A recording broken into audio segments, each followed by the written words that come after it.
My name is Michael Miedema.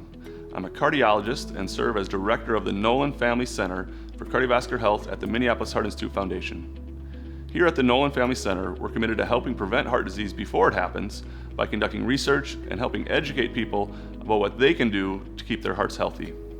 In this series, we're talking about cholesterol by exploring 7 key questions that will help you understand what cholesterol is and if you need to be concerned about your own cholesterol.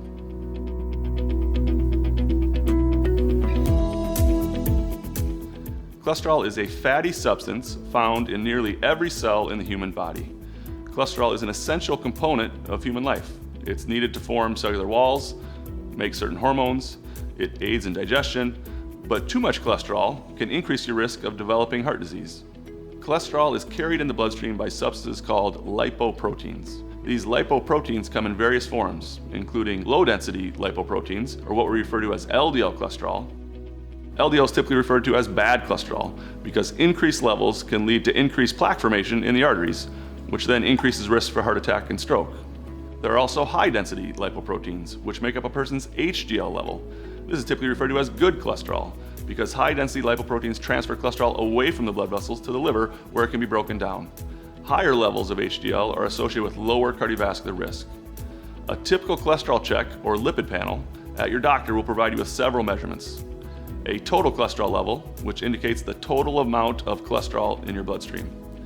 An HDL, or good cholesterol level, an LDL, or bad cholesterol level, and a triglyceride level. Triglycerides are how the body transports fat in the bloodstream. Certain types of triglycerides are associated with plaque development as well. Ideally, you want your HDL to be high and your LDL and triglycerides to be low.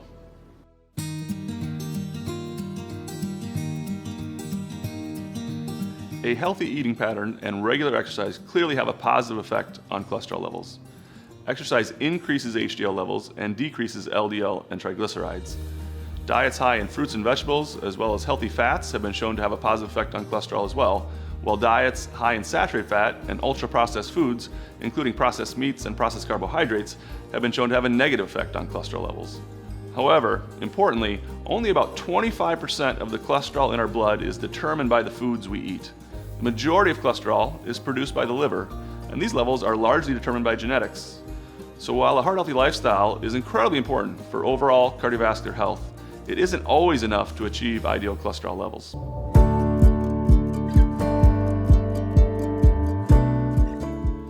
Concern was understandably raised early in the development of cholesterol medications about the possibility of over-treating cholesterol.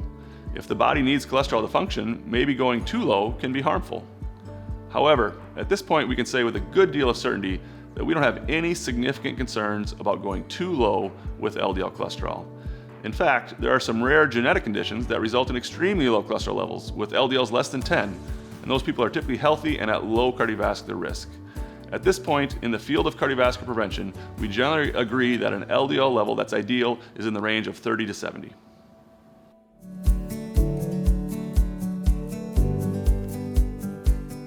So based on all the science, who should consider treating their cholesterol?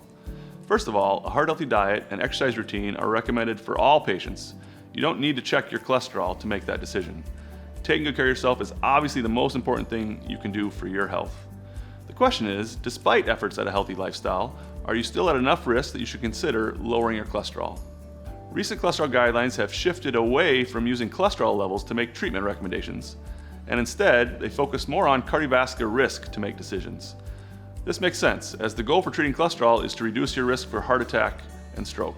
The guidelines currently recommend treatment based on cardiovascular risk with 4 main groups for which they recommend treatment. The first group is individuals with established cardiovascular disease.